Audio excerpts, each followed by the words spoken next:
Friedrich Wilhelm Ernst Paulus was a German general during World War II who commanded the Sixth Army. He attained the rank of Field Marshal 2 hours before the surrender of the German forces in the Battle of Stalingrad. The battle ended in disaster for Nazi Germany when Soviet forces encircled and defeated about 265,000 personnel of the Wehrmacht, their Axis allies, and Hueys. Of the 107,000 Axis servicemen captured, only 6,000 survived captivity and returned home by 1955. Paulus surrendered in Stalingrad on January 31, 1943, the same day on which he was informed of his promotion to Field Marshal by Adolf Hitler. Hitler expected Paulus to commit suicide, repeating to his staff that there was no precedent of a German Field Marshal ever being captured alive.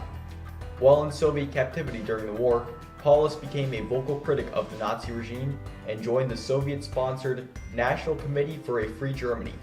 He moved to East Germany in 1953.